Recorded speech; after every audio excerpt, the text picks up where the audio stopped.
rupanya ya setelah saya amati, memang faktor pendidikan itu mempengaruhi. Kampung keras, ya. Jadi dikelilingi dengan orang-orang yang seperti itu. Setelah kita amati, memang iya faktor pendidikan mempengaruhi. Ya, makanya kalau orang berpendidikan itu ributnya apa? Ributnya ngomong saja. Tetapi kalau kalian lihat orang di kampung, nggak banyak ngomong, orang ribut itu. Ya. Ya makanya saya kalau lihat preman-preman kota itu sudah nggak heran lagi. Apa kalau mau berantem itu cuma sekedar ngomong aja. Wah, ngomong nggak jadi ribut. Tetapi kalau di kampung, ini bedanya orang berpendidikan dengan tidak ya.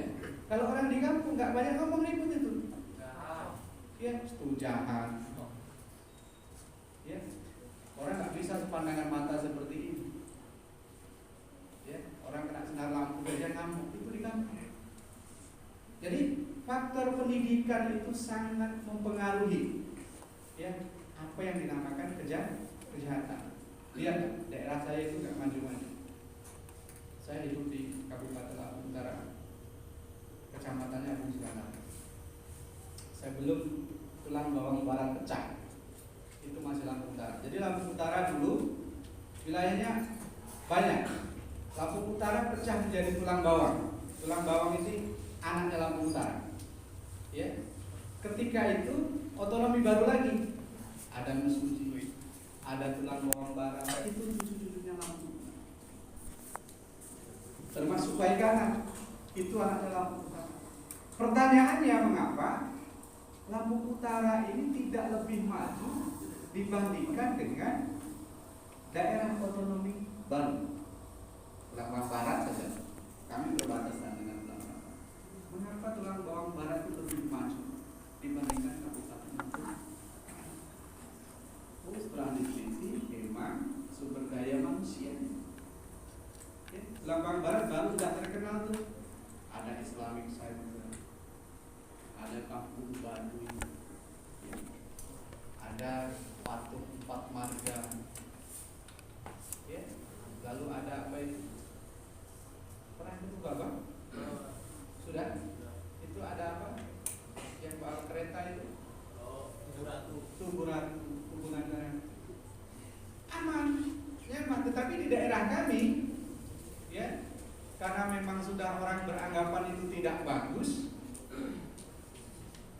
Jangankan mau investasi, buka usaha, orang lewat saja tidak tahu. Dulu orang Panaragan itu, orang-orang Menggalang, maksud saya, kalau mau ke Kota Bumi muter dulu terbang. Karena apa? Ada rasa ketakutan kalau lewat daerah saya itu nggak bisa pulang. Ya. Jadi pengaruhnya sangat besar. Ya. Cuman ketika di daerah itu banyak orang yang berpendidikan, pikirannya maju, ya, saya yakin, ya, hal-hal yang seperti itu dapat lama-kelamaan menjadi hilang. Oke, jadi etiologi kriminal adalah usaha secara ilmiah untuk mencari sebab-sebab kejahatan. Lalu yang kedua apa?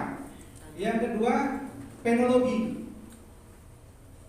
Penologi ini pengetahuan untuk mempelajari tentang sejarah lahirnya hukuman. Mengapa harus ada hukuman? Apakah itu ajang balas dendam? Atau niat dari adanya hukuman itu ada maksud-maksud tertentu? Saya 2008 pernah Nusa Kambangan pada waktu itu. Jadi di sana ada tulisan yang sampai saat ini saya ingat. Mereka bukan penjahat, mereka hanya tersesat. Masih ada waktu untuk bertobat. Kalau kalian lihat kehidupan di lembaga pemasyarakatan itu, orang-orang yang menjalani pidana penjara misalnya, hidupnya sebenarnya lebih tertib daripada kita. Kok bisa Pak? Bisa. Makan sehari 3 kali. Diatur makanan, itu hidup tertib.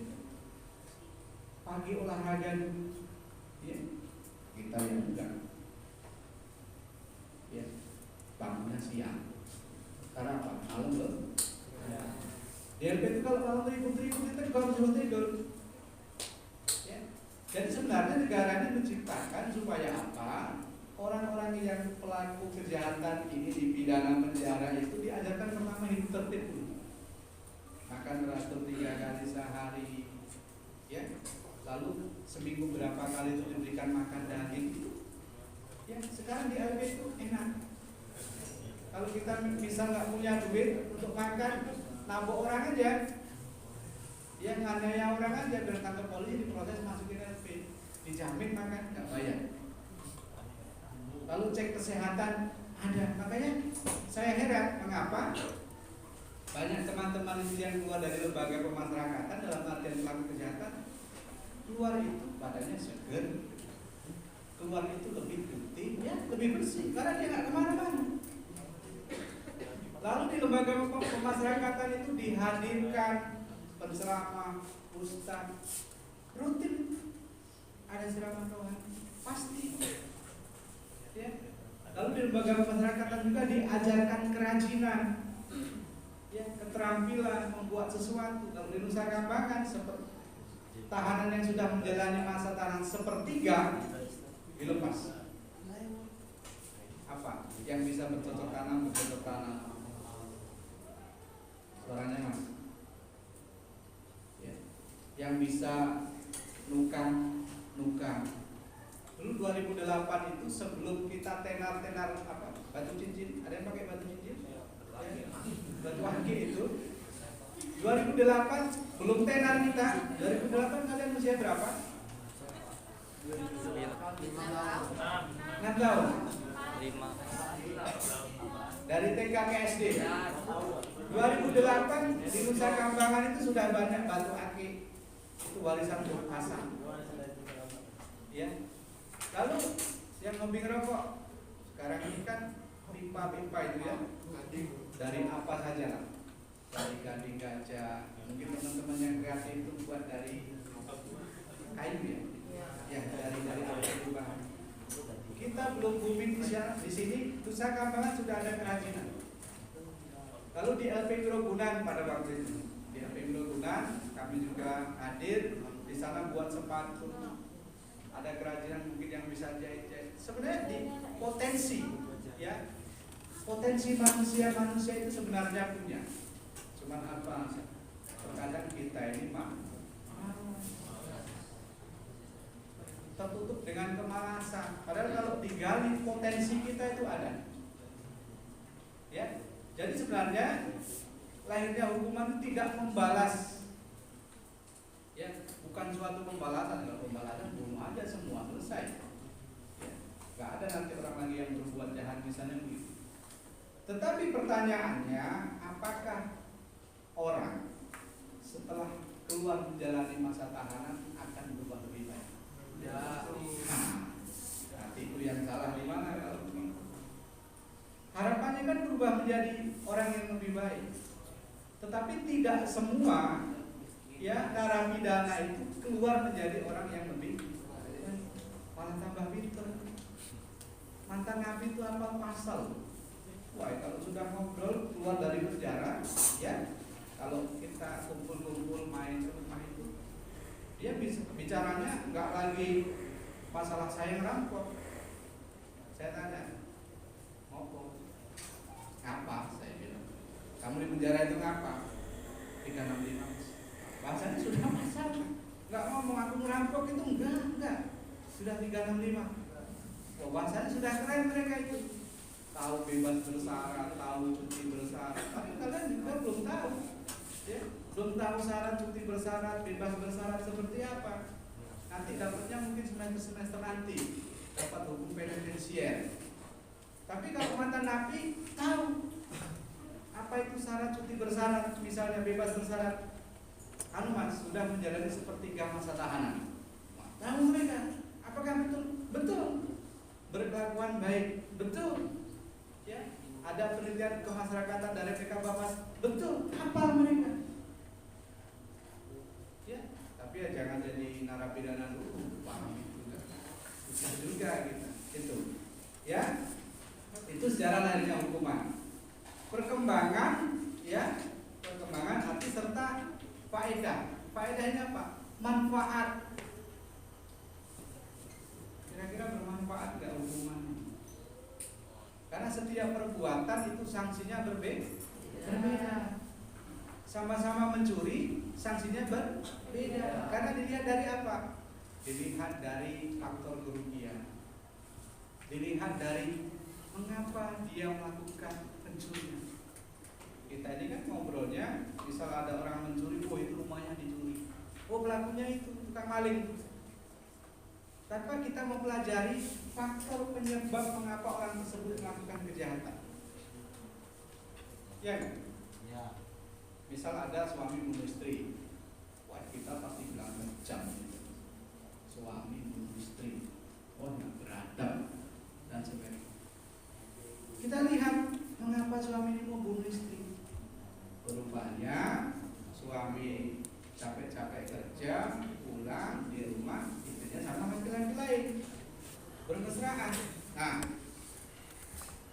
timbullah emosi spontan dibunuh. Itu nanti sanksinya akan berbeda ketika suami bunuh istri gara-gara apa? Istrinya sudah agak tua, hartanya banyak, mau menguasai hartanya. Kita gunakan hubungan bencana. Kita rencanakan bunuh istri saya ini biar saya nanti dapat harta yang banyak. Ini nanti sanksinya akan beda. Ya, jadi negara ini memberikan sanksi, memberikan hukuman itu sudah ada takaran, ada ketentuan dan dilihat kemana. Mengapa sanksi bagi anak pelaku kejahatan atau bahasanya anak yang berkonflik dengan hukum itu tidak sama dengan orang-orang dewasa? Kalau orang dewasa jelas dikurung, dipenjara, didenda, pidana mati. Kalau anak sebagai pelaku kejahatan dikembalikan ke orang tua, dititipkan di lembaga pelatihan, dititipkan di lembaga penyelenggaraan kesejahteraan sosial, atau pilihan terakhir adalah dipidana penjara. Atau dikembalikan kepada orang tua. Beda. Karena kalau dilihat dari faktor usia, saya yakin anak itu tidak selalu bisa paham yang dilakukan itu adalah kesalahan. Kalau kita sudah mikir itu tua ya. Apa yang kita perbuat, saya yakin kita tahu itu benar atau tidak. Kalau usia kalian. Tetapi ketika masih kategori anak, misal SD, SMP, belum tentu, ya. Mereka tahu yang mereka perbuat ini apa? Melanggar hukum. Belum tentu mereka tahu yang mereka perbuat ini melanggar moral. Belum tentu. Tetapi kita yang sudah duduk di perguruan tinggi, saya yakin, kalau kita nggak kena gangguan jiwa, kita yakin apa yang kita perbuat benar atau salah itu tahu. Cuman permasalahannya kadang kita itu egois. Yang mengalahkan semuanya itu kita itu egois. Tahu ini nggak benar ya sudah kita lakukan saja. Ya, jadi sudah mulai berbeda pemikiran kita ini. Dulu yang SMA, ya, mungkin kalian SMA kan baru setahun 2 tahun yang lalu. Ya, mungkin masih punya sifat-sifat yang ya namanya remaja lah, ya masih gengsi di geng sana, ya masih sering ribut, dibalak orang naik motor aja nggak terima, dikejar berantem. Itu dulu SMA. Sama kita semua pernah mengalami. Tetapi ketika sudah duduk di perguruan tinggi, anggapan orang itu apa? Mas, mau ngobrol kamu? Apa mau gantiin saya di depan? Silent ya? Oke? Ya? Sampai mana kan? Lupa. Ya, ketika sudah duduk di perguruan tinggi, pola berpikirnya itu tidak hanya masalah ini, tapi adat. Tahu adat? Tahu. Ya, etika. Tahu. Ya, itu harus dirubah. Ya. Kalau hanya sekedar sekedar pinter toh. Pelaku tindak pidana korupsi itu semua orang pinter.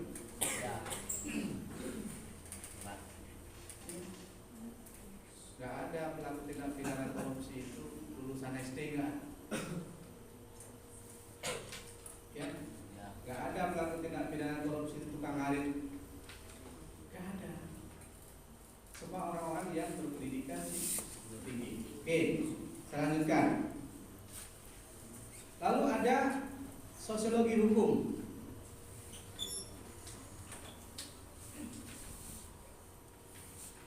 Adalah analisis ilmiah terhadap kondisi-kondisi yang mempengaruhi perkembangan hukum pidana. Ya, saya sudah sampaikan tadi bahwa KUHP itu tidak bisa mengcover. Ya, kalau jaksa, polisi, hakim, pengacara hanya pegangannya KUHP saja untuk menjerat pelaku tindak pidana, nggak mampu. Makanya ya dibuatlah aturan hukum pidana di luar KUHP. Gunanya apa? Untuk menjerat para pelaku kejahatan. Jadi kalau kita berbicara masalah perkembangan hukum pidana, undang-undang ini dibuat setelah kejahatan baru terjadi. Ya. Bisa ada kejahatan baru belum diatur di dalam undang-undang. Jadi posisi undang-undang ini di belakang peristiwa kejahatan yang baru. Contoh Raffi Ahmad. Raffi Ahmad pernah terduga ya, masalah narkoba. Bebas dia. Karena apa? Ya, narkoba yang diduga digunakan oleh Raffi Ahmad itu kalau di Indonesia belum dimasukkan sebagai kategori. Karena kita menganut asas legal. Ya, tiada suatu perbuatan yang dapat dipidana sebelum ada undang-undang yang mengatur. Ini di Indonesia. Dulu mungkin ketika orang mau merampok, mau mencuri secara fisik, datangin rumahnya, buka pintunya, kalau ketemu korbannya melawan mungkin dianiaya sampai dibunuh, ambil barangnya. Kalau sekarang nggak perlu. Kita di metro ini, ya bisa uang kita diambil oleh orang Jakarta, bisa. Makanya nanti kalian akan mendapatkan mata kuliah hukum pidana maya tanah, hukum cyber crime. Ada undang-undang informasi dan transaksi elektronik. Perkembangannya sangat luar biasa. Ya, terorisme sebelum Bali meledak dibom sama Amrozi CS itu belum ada undang-undang terorisme itu. Ya. Setelah makan korban dulu, kejadiannya ada, baru undang-undang yang secara khusus mengatur terkait terorisme dibuat. Zaman Pak Harto nggak ada undang-undang korupsi, nggak ada. Setelah Pak Harto lengser, Pak Harto itu dituduh korupsi, kolusi dan nepotisme, baru keluar apa yang dinamakan undang-undang korupsi. Ini perkembangan hukum pidana yang ada di Indonesia. Jadi kalau cuma kita menggunakan warisan kolonial itu tadi, kita undang-undang hukum pidana yang tadi tidak bisa mengcover ya, seluruh kejahatan yang ada di Indonesia. Silakan kalau ada yang mau didiskusikan, saya berikan waktu.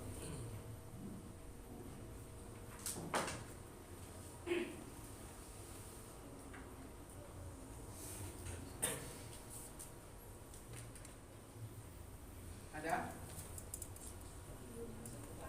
Silakan, ya. Nama Sadar Melati dari kelas A2 semester 2 semester 3. Kan tadi kata Bapak kan nggak ada orang yang korup itu pendidikan rendah. Jadi faktor kriminalitas itu tidak hanya dari yang berpendidikan rendah juga ya Pak, bisa aja berpendidikan tinggi. Iya. Jadi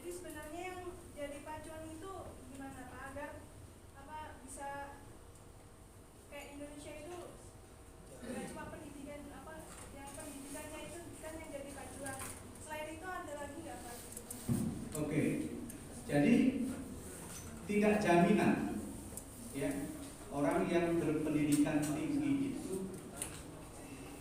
perilakunya baik. Ya, karena kalau dilihat dari contoh pelaku korupsi itu bukan orang-orang yang berpendidikan. Permasalahannya yang kurang tepat di sini adalah ketika orang-orang berpendidikan tinggi itu menyampaikan moral. Ya, apa? Gengsi, gaya hidup. Jadi disampingkan di moral ini. Ya. Misal kalian yang perempuan ini kalau dalam 1 bulan make up itu habis berapa ratus juta? Nah ini untuk jujur, bahan contoh aja. Jujur. Bapak ini jujur nih. Yang perempuan, make upmu dalam 1 bulan habis berapa ratus ribu? 400, 500. Ada yang lebih? Ada. Mahal ada? Mahal. Ya, 1 juta. Gak masalah. Ini kita buat cerita saja. Ada yang habis dalam 1 bulan 1 juta? Ada apa itu? Paling kecil tuh 500, Pak. Paling kecil 500. Oke.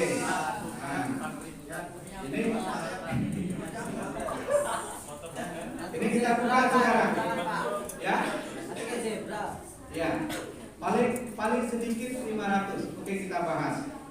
Mengapa orang berpendidikan tinggi itu belum tentu baik? Pertama, karena egois. Itu yang jelas pertama egois. Kok bisa egois? Dia menyampaikan moral.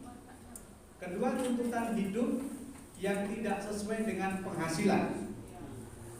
Menuntut apa? Menuntut untuk dia korupsi. Biasanya ya, yang buat laki-laki korupsi itu perempuan. Biasanya tidak semua, tapi biasanya begitu. Ya, misal sekarang kalian saja masih mahasiswa, make up-nya sudah 500 sampai 1 juta per bulan. Kira-kira kalau kalian itu jadi istri saya, dikira-kira dulu. Kira-kira kalau kalian ini jadi istri saya, make up itu cukup enggak sebulan 500 atau 1 juta? Yang notabene suami saya dosen. Orangnya beranggapannya kan nggak tahu. Suami saya dosen, kerjanya kemana-mana, ketemunya wanita-wanita cantik. Nah, ya, berarti saya harus tampil bisa lebih cantik. Nggak memikirkan gaji suami saya itu berapa. Wah, tiap hari Pak, make upnya habis, krim siang, krim malam, pembersih, serum, ya saya hafal itu. Terus ini itu ya, wanita, ya memang begitu wanita. Makanya saya itu kalau mau tidur malam, nunggu istri saya itu lama. Ya, biasanya perempuan itu kalau sudah berkeluarga, sholat isya-nya kalau udah mau tidur. Sudah mau tidur, saya sudah berbaring itu masih utuh. Ya, ini cerita saja. Jadi biar nggak tegang terus. Wudu dulu. Wudu sudah sholat, kemana Bu? Ritual. Ritualnya wanita begitu kan? Iya Pak. Pakai Cuci muka lagi.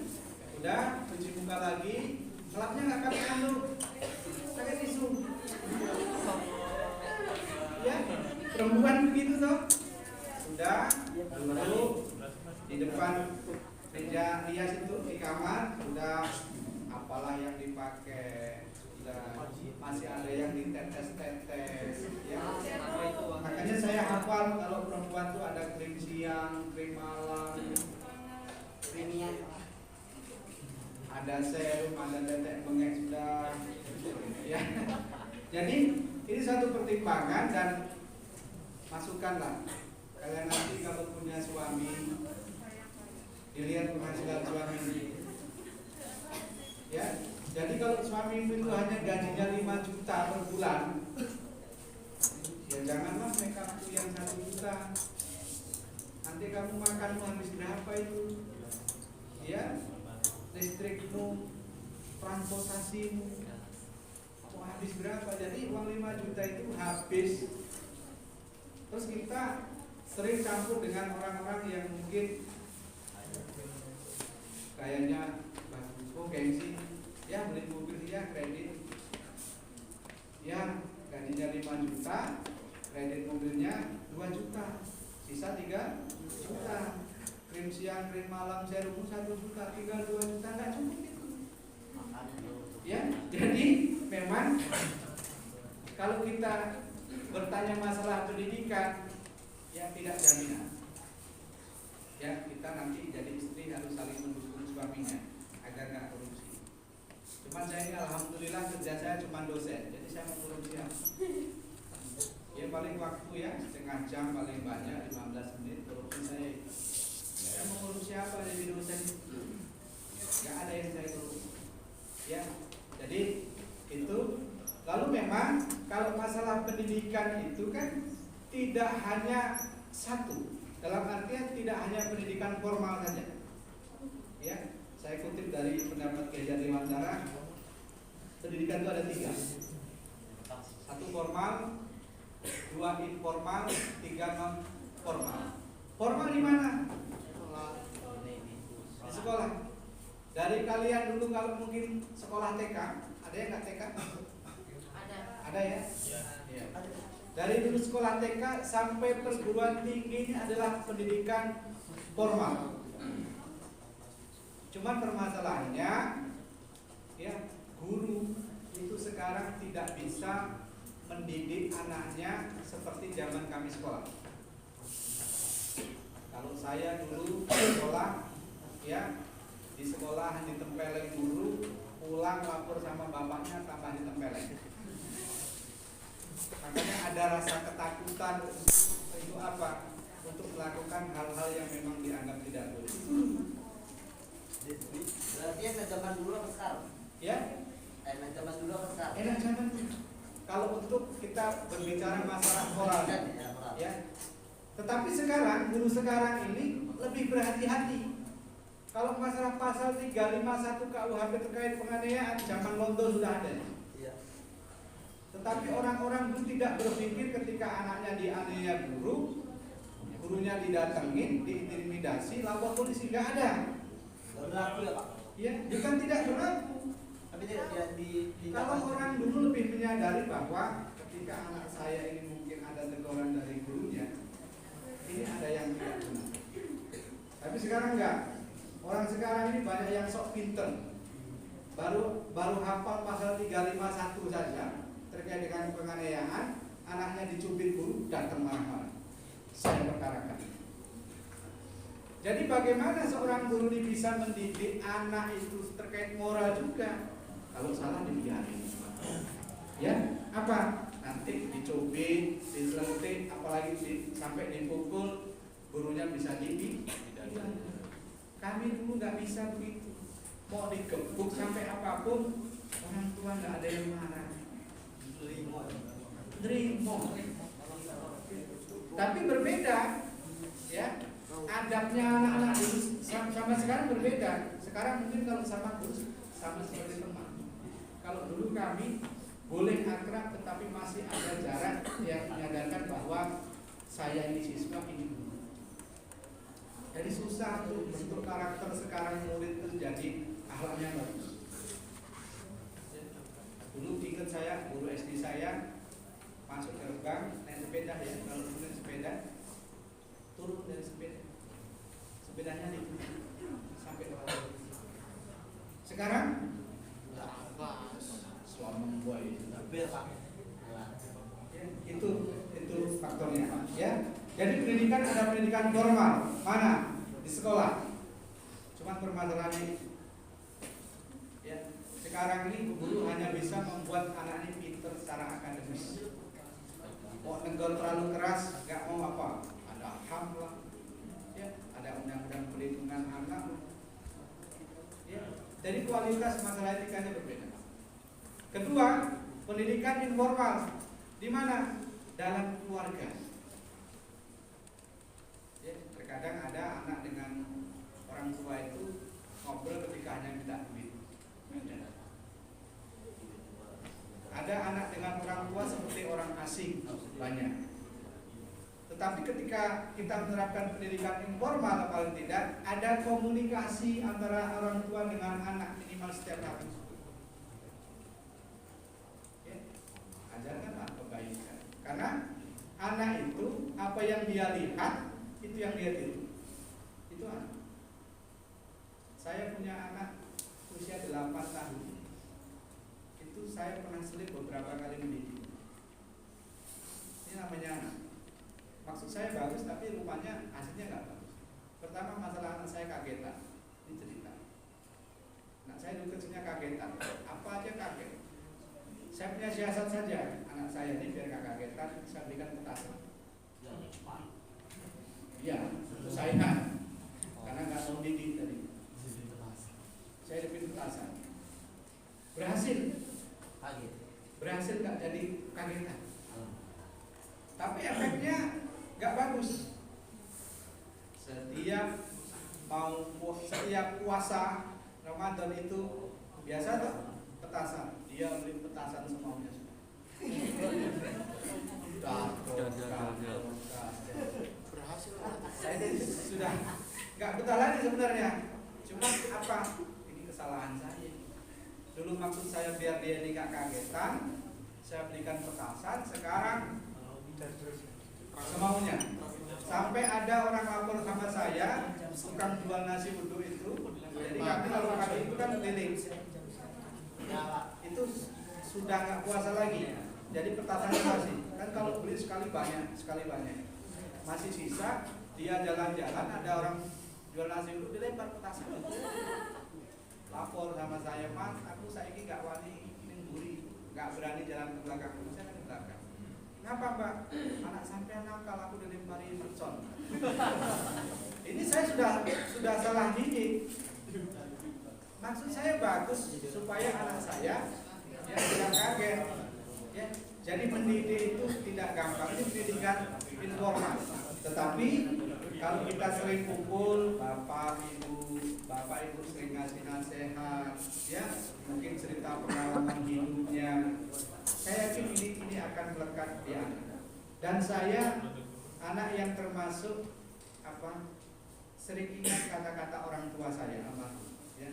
Orang itu ingat ketika orang tuanya udah nggak ada, itu ingat nggak bisa. Ya. Makanya saya paling benci kalau ada orang tuanya setelah meninggal sering diposting fotonya, itu saya benci.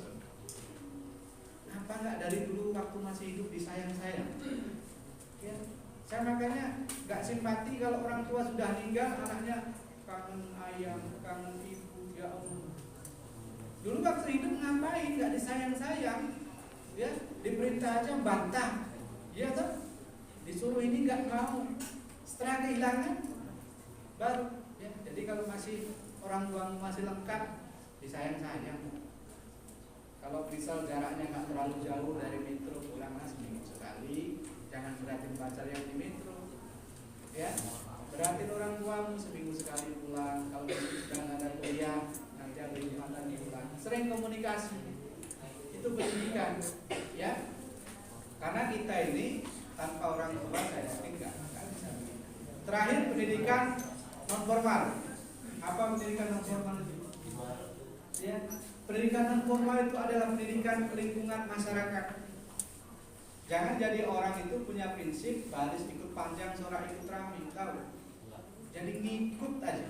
Ngalor gitu Pak. Iya, ngalor-ngalor, gitul-gitul, jempur-jempur. Bukan. Ya.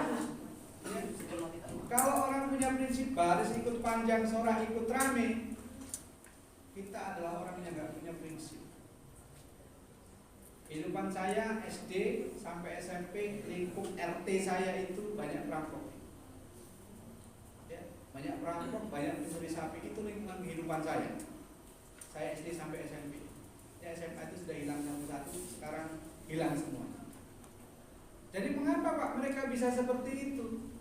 Pada waktu itu jarang orang sekolah. SD sudah nggak sekolah, SD sudah nggak sekolah. Kalau di kampung orang sudah nggak sekolah, apa kerjaannya? Begadang. Itu dulu. Begadang, main gitar, ya. Ada yang bawa ketipu, kalau nggak punya apa ecek-ecek kita apa namanya? Itu dia buat dari tutup botol limun bisa untuk musik. Itu loh. Sampai malam, larut malam, orang itu kalau begadang malam yang dirasakan apa?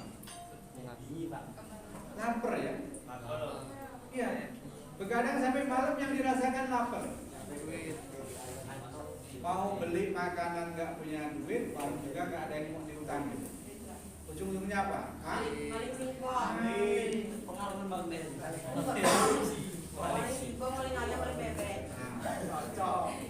Mencuri itu untuk apa? Untuk makan. Lalu setelah mencuri yang kecil berkembang menjadi seorang orang. Jadi kita nggak bisa ngikutin arus ini. Cuma rata-rata memang ya kita ini gampang terpengaruh terhadap lingkup sekitar kita tinggal. Ini masalahnya di situ. Ya, fakta kan? Iya. Pak, kalau maling buat mereka gimana Pak? Maling kebaikan. Kalau kayak ini Pak, Robin Hood Indonesia ini. Iya. Itu gimana? Sebenarnya tidak ada alasan. Pertama, tidak ada alasan kamu maling misalnya untuk menyantuni janda. Ya, kita mencuri untuk dibagikan ke masyarakat kayak seperti Sunan Kalijogo misalnya. Tidak ada alasan. Tetapi ini ada tetapi. Hakim pasti akan mempertimbangkan. Ada pertimbangan hakim. Jadi selain undang-undang, hakim itu memutuskan perkara berdasarkan apa? Berdasarkan keyakinan. Nah, ini bisa diukur. Ya. Beda dong ketika orang yang mencuri itu memang untuk pribadi, ya, untuk memperkaya diri sendiri dibandingkan orang yang mencuri ini, oh kamu untuk apa kamu mencuri? Oh saya berikan janda-janda. Misalnya. Mungkin ada pertimbangan hakim itu. Termasuk janda saya. Ya, dasarnya orang ini adalah orang baik, tetapi caranya itu yang tidak tepat. Ada lagi yang mau ditanyakan? Ya.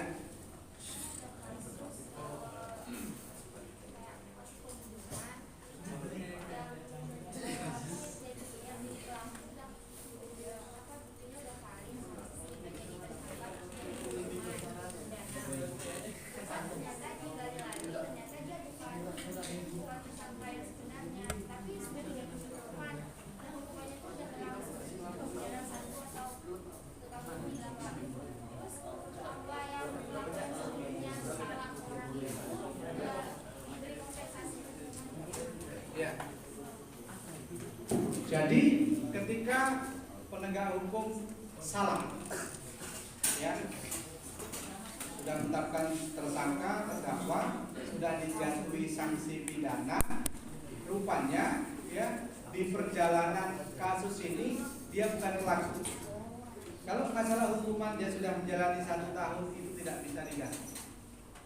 Ya, dia sudah menjalani. Tetapi ingat kita ada yang namanya ganti rugi dan rehabilitasi. Ya, rehabilitasi itu rehabilitasi nama baik.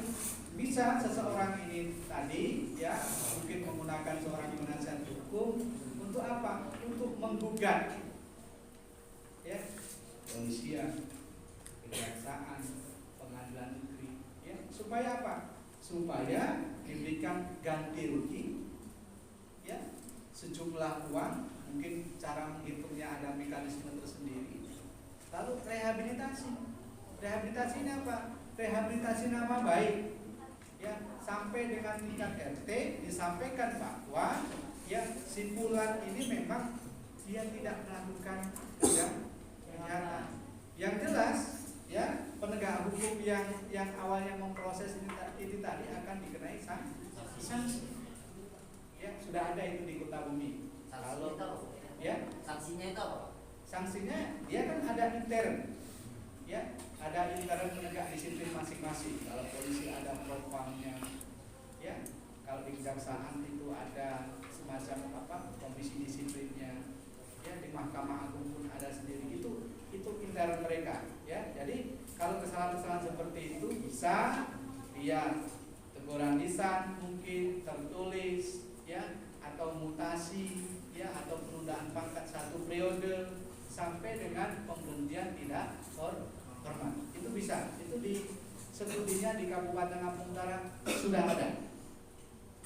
Ya, dan gugatannya pun dikabulkan oleh pengadilan. Jadi kalau mau buat berhenti yang begitu-begitu itu ada. Kemudian pengacaranya yang ikut menggugat itu adalah teman-teman saya. Ya, jadi ada itu kejadian begitu. Hah? Oh, di Amerika. Kita bicara Indonesia. Enak jauh. Ya. Ada lagi? Silakan. Cukup ya? Oke, absennya sudah? Dari sini. Oke. Kita ketemu minggu depan ya. Saya Assalamualaikum warahmatullahi wabarakatuh. Waalaikumsalam.